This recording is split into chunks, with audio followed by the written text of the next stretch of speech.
Hello there, this is Adam Shaw, I'm the Heart Guy, and welcome to my little blog, my video log. Today what I'm going to talk about is Reiki.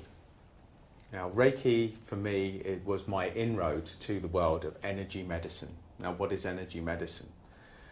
In personal development, in energy terms, we all learn the same principles, that our thoughts give off an energy that get things. To the point where certain energy systems will teach you that you can help heal someone the other side of the planet just by thinking about it. Now, a lot of you will be looking at this thinking that's rubbish, which is fair enough. And I encourage you to actually think that and do a bit of research about this if you're not completely resonant with what I'm saying at the moment. Because there is a researcher called Lynn McTaggart out there that has done something called the intention experiment, that has proved that a group of focused thought can influence world events. This was on the back of something called the Maharishi effect that you may or may not have heard of. In the 70s, Maharishi Mahesh Yogi wanted to prove that transcendental meditators focusing on peace can actually influence crime rates.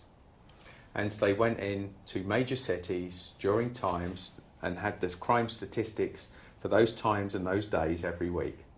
And they went in with 300 people and meditated on peace and found that they had a significant reductive effect on the crime statistics on the times that they had these meditations. I believe the exact statistic was just under 20% reduction in crime with 300 people. That's quite incredible, that people thinking about the same thing can influence world events.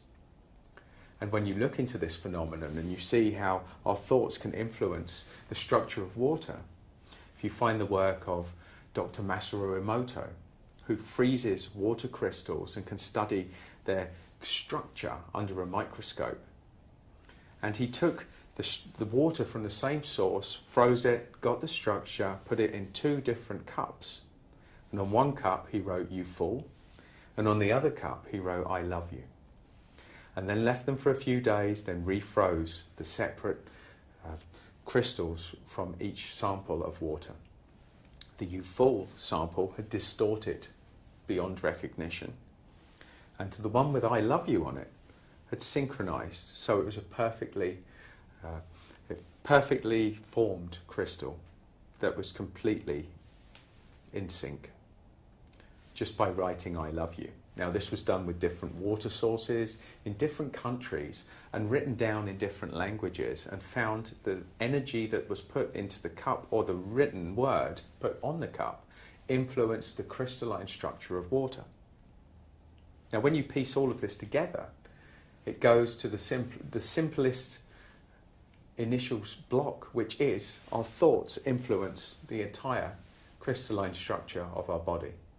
And what we're thinking of in our daily moments will influence not only our own body, but everybody around us. So what are you putting out there?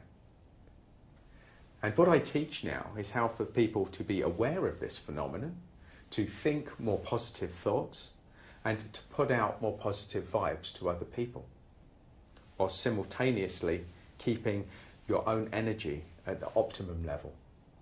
And if you'd like to find out more about these studies and this line of research that I've gone down over the last 20 plus years, then by all means contact me and let's have a chat about how this can influence you, your organisation, how it can improve the way that your staff interact and the effect they have on the patients. And I look forward to hearing from you. On behalf of me, Adam Shaw, thank you for your time in listening to my little ramble.